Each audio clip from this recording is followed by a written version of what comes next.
We scroll, we watch, we comment. But somewhere along the way, we forget that the people behind those screens feel. They cry. They bleed. Just like you. Just like me.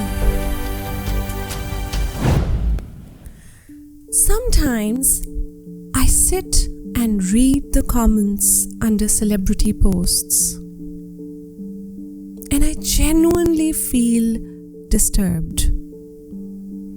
It's heartbreaking because it makes me wonder, have we really become that desensitized? ऐसा लगता है जैसे हम इन celebrities से इनके इंसान होने का दर्जा छीन रहे हो। I mean, सिर्फ इसलिए कि वो पब्लिक फिगर्स हैं। Do we even know what a public figure is? Public figure अवामी शख्सियत को कहते हैं। कुछ अवामी शख्सियात इंफॉर्मेशन प्रोवाइड कर रही हैं, कुछ अवामी शख्सियात एंटरटेन कर रही हैं, पर ये सब अवाम को फ़ायदा पहुंचा रही हैं। इसका ये हरगिज़ मतलब नहीं है कि ये अवाम की पर्सनल प्रॉपर्टी बन गई हैं। You know, I've also read comments under celebrity posts. You chose to be here, so now face the consequences. आपको criticism झेलना पड़ेगा।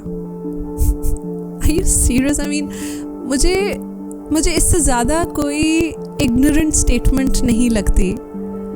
You know, ये एक mentality है, और ये mentality बहुत सी और ऐसे behaviors and attitudes की तरफ ले जाती है जो बहुत गलत हैं। अब इसका एक और छोटा सा एग्जाम्पल हाउस हेल्प हैं। हमारे घरों में जो हमारी बेचारे खिदमत कर रहे होते हैं और पता नहीं किन किन मजबूरियों की वजह से वो काम कर रहे होते हैं, पर जो भी है वो पैसे वो अर्न कर रहे होते हैं। पर मैंने ऐसे लोग देखे हैं again who treat them like their personal property। इतना बुरा रवैया रखा होता है उन्होंने कि इंसान सोचता है कि भाई इनको कोई खुदा खौफी नहीं है। गरीब बंदे को मतलब जस्ट बिकॉज वो गरीब है और वो उनके घर में काम कर रहा है, उस खिदमत को वो गलत तरीके से, नाजायज़ तरीके से ले लेते हैं और समझने ये लग जाते हैं जैसे हमारा अब पूरा हक है इस बंदे पे और ये हमारी पर्सनल प्रॉपर्टी है, इसको हम जिस तरह भी ट्रीट करें। My God. Now let's go back to what we were discussing earlier.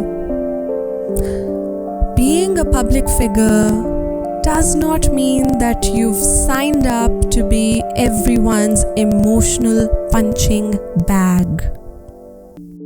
It does not mean that you've agreed to be insulted, humiliated, or picked apart for every choice you make. These people, actors, artists, speakers, influencers, they're not immune to pain just because they're known. मुझे बस ये समझ नहीं आती कि इन लोगों को क्या भूल जाता है कि बेचारे सेलिब्रिटीज भी इंसान हैं, उनको भी दर्द होता है, वो भी हर्ट होते हैं और उन्हें भी रात भर नींद नहीं आती जब उनकी ज़िंदगी को कोई पब्लिक तमाशा बना देता है। Just recently, one of our veteran female actors, someone we grew up watching, developed a severe skin allergy. She shared her picture online, maybe to inform her fans or just to let everybody know what she was going through. You'd think people would be kind, but no.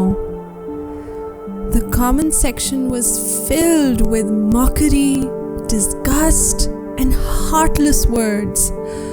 मुझे यकीन नहीं आ रहा था वो comments पढ़ के।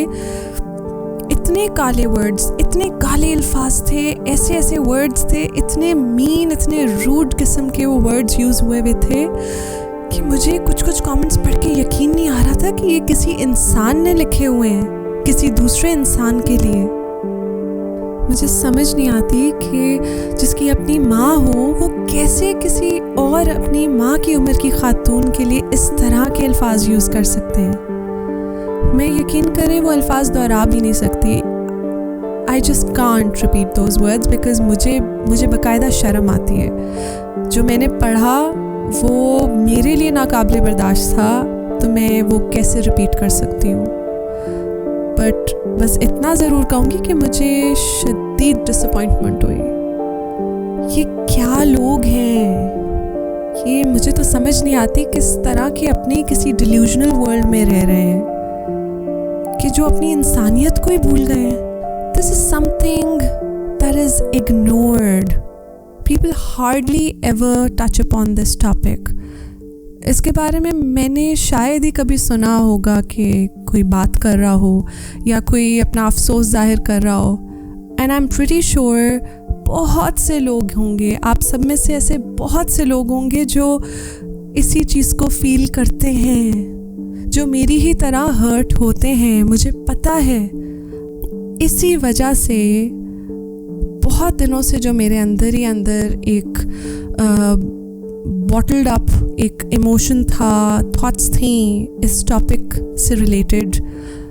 आई just thought I should let them out and I just thought कि मैं आप लोगों से शेयर करूं। You see, this is why I chose to speak on this topic because I knew आप में से बहुत लोग होंगे जो मेरी फीलिंग्स के साथ, मेरे इन इमोशंस, मेरे इस हर्ट के साथ, मेरे इन वर्ड्स के साथ रिलेट कर सकते होंगे। चलिए मैं आपको एक छोटी सी डेमोन्स्ट्रेशन देती हूँ और प्रैक्टिकली बताती हूँ कि मैं किस बारे में बात कर रही हूँ। Please have a look.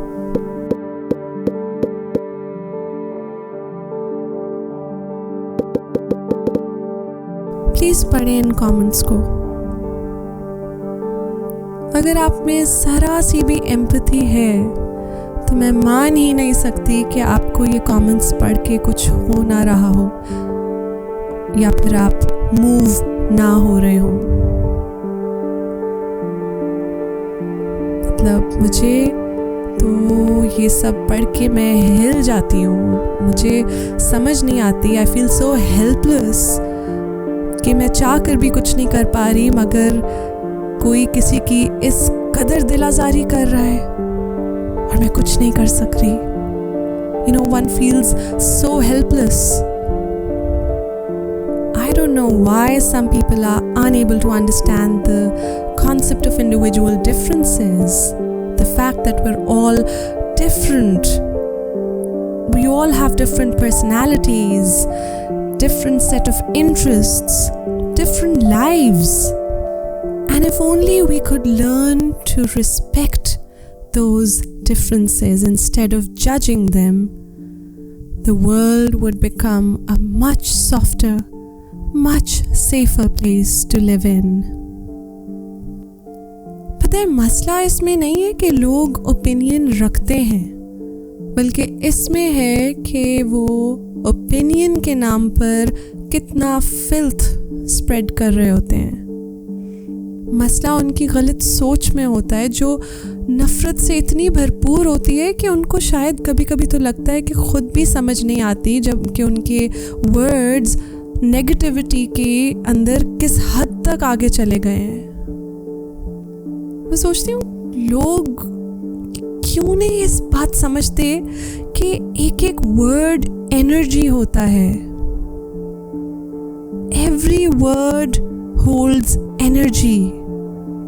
आपका हर सेंटेंस या तो किसी को जला सकता है या फिर उसे रोशन कर सकता है। तो आप किस तरफ खड़े हैं? If you can't offer someone your kindness, at least don't offer them your cruelty. And if you think your words don't matter,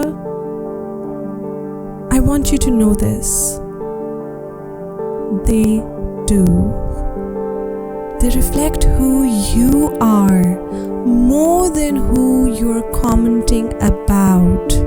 आखिर में मैं सिर्फ इतना कहना चाहूँगी कि प्लीज़ अपनी इज्जत करें, अपने आप को प्यार करना सीखें, क्योंकि जब तक आप खुद को इज्जत नहीं देंगे, आप किसी और को इज्जत देना सीख ही नहीं सकते. Let's get better. Let's choose kindness when it's easier to scroll past.